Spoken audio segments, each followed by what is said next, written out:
ስሜ ረዳት ኮሚሽነር ያህያ አብዱሰታር ይባላል። የሐረሪ ፖሊስ ኮሚሽን ማሰልጠኛ ተቋም ዳይሬክተር ነው።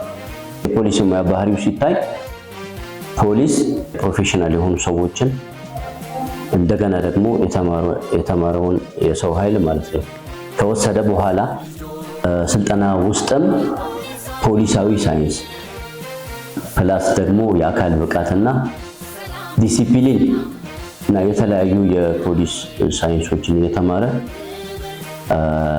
ፖሊስ ሲሆን ተመርቆ ሲወጣ ወደ ህዝብ ገብቶ የሚያገለግል ነው።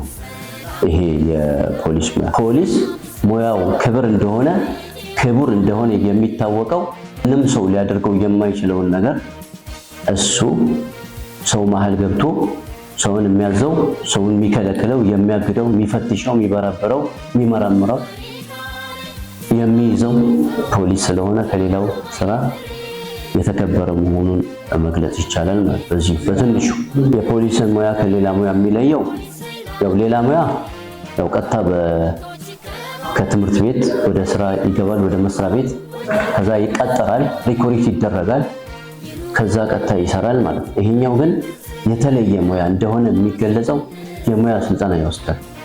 እውቀት፣ ክህሎት፣ ስነ ምግባርና አመለካከቱን እንዲያስተካከል ምክንያቱም የሰዎችን ሰብአዊ መብት የሰዎችን ነፃነት የጉዳይ ላይ የሚሰራ ስለሆነ ፖሊስ ከሌላ ስራ የሚለየው በዋናነት ሌሎቹ ህግ ማክበር ግዴታ አለባቸው፣ ሌላ ዜጋ ማለት ነው። ፖሊስ ግን ህግ ከማክበር ባሻገር ህግን ማስከበር የሚል ኃላፊነት አለበት ማለት ነው። ህግን ያከብራል ፕላስ ደግሞ ሌሎቹ የማያደርጉትን እሱ ደግሞ ህግን ያስከብራል። ሁለት ነገር ነው ያለበትና በአጭሩ ይሄንን ካልኩኝ በቂ ይመስለኛል። አሁን 10ኛ ዙር የአዲስ የፖሊስ ምልመላ ቅድመ ዝግጅቶች ስናደርግ ቆይተናል። ይሄውም የሚያስፈልጉ ነገሮችን ቅድመ ዝግጅት ላይ አስገብተን ከመንግስት የተፈቀደልን በጀት አለ ማለት ነው። እሱ ኦልሞስት የተፈቀደ ነው። ሁለተኛው ደግሞ ይሄንን የፖሊስን ሬጂስተር ለማድረግ ለመመዝገብ ሪክሩት ለማድረግ ሴሌክት ለማድረግ እና ትሬኒንጉን ለመስጠት እነኚህ ነገሮች ፕላን ተዘጋጅቷል ማለት ነው። ቀጣይ ደግሞ የዝግጅት ምዕራፍ ላይ የሚሰሩ ስራዎች አክቲቪቲዎች አሉ። ብዙ በርካታ ስራዎች አሉ፣ ዲቴል የሆኑ ጉዳዮች ማለት ነው።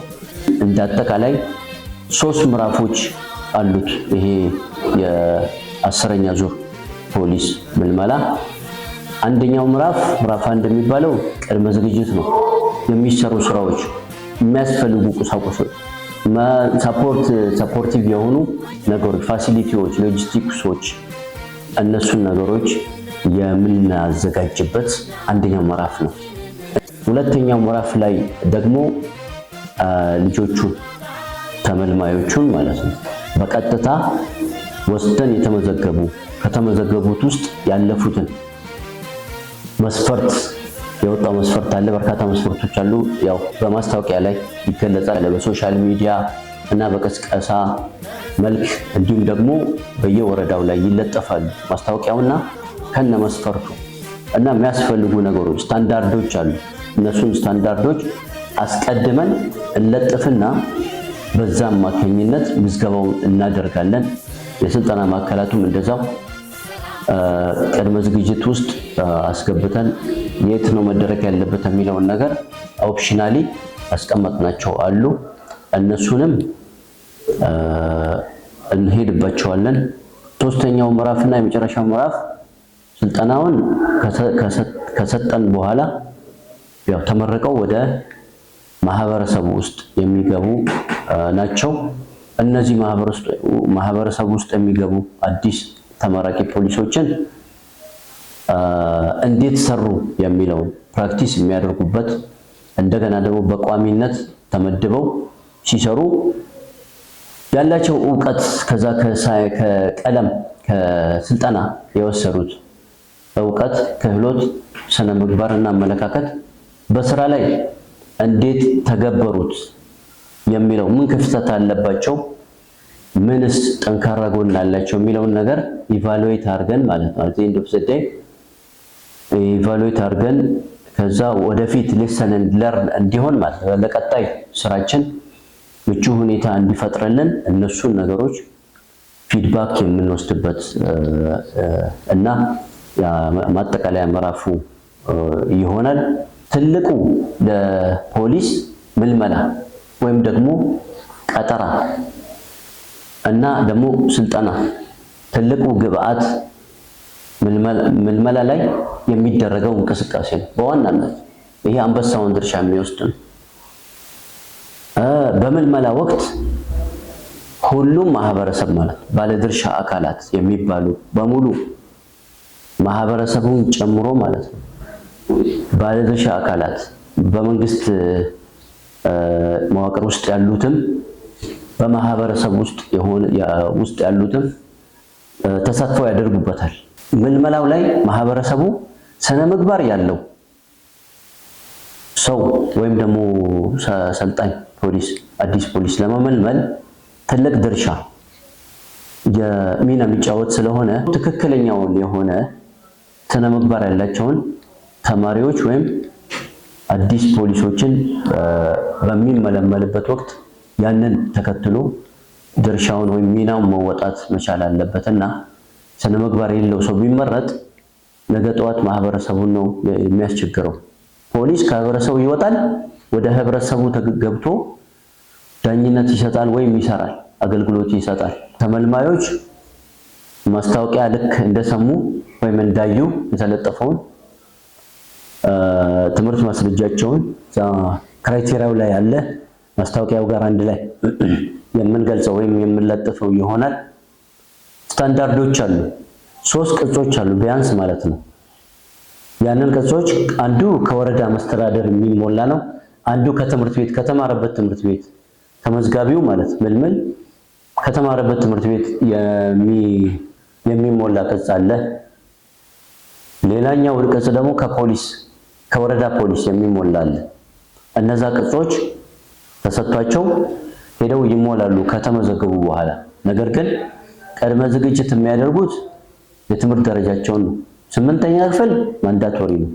8ኛ ክፍል ግዴታ ነው። የ8ኛ ክፍል ማስረጃ ይይዛሉ። ከዛ በላይ ነው እኛ የምንፈልገው። 10ኛ ከሌላ ቦታ ላይ ያመጣ ይችላል። ነገር ግን ከትምህርት ቤት 10ኛ ክፍል የተማረበት ትምህርት ቤት ያንን ፎርም አስሞልቶ በደብዳቤ በፖስታ በኤንቨሎፕ አሽጎ ማህተም ተመቶበት ይደርሰናል። ቀጥታ ከትምህርት ቤቱ ወደኛ ማለት ሶስተኛ ወገን እጅ ሳይገባ የሚደርሰን እናደርጋለን። እና መታወቂያ ያስፈልጋል ነዋሪነቱ የሚገልጽ። በተጨማሪ ደግሞ ያው አንዳንድ ነገሮችን በክራይቴሪያ ላይ ያሉ ዲቴል ነገሮችን ወደፊት ልንገልጽ ስለምንችል ስታንዳርዳችን እሱ ነው፣ ክራይቴሪያው ነው። አሁን ከገለጽኩት ባሻገር ማለት ነው። መጨረሻ ላይ ያው እኔ የማሳስበው ነገር ምንድነው፣ ይሄ ያው በአጭር ጊዜ በ2 ወር ውስጥ ምዝገባውና ሁሉ ነገር ያልቃል።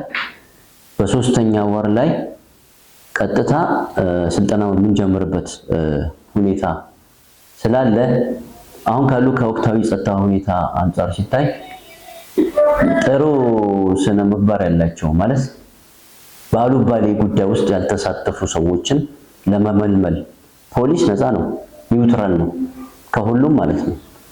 እና ኒውትራል የሆነ ሰው ለማግኘት እንድንችል ማህበረሰቡ የነቃ ተሳትፎ እና የሚመለከተው በየደረጃው ያሉ የመንግስት አካላትም ማለት ነው የሚመለከታቸውን ጉዳይ ማለት ድርሻቸውን እንዲወጡ ስል ምንድነው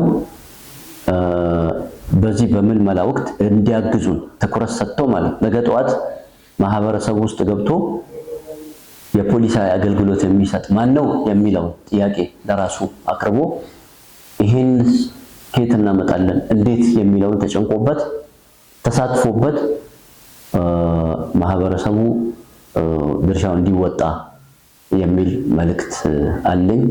አመሰግናለሁ።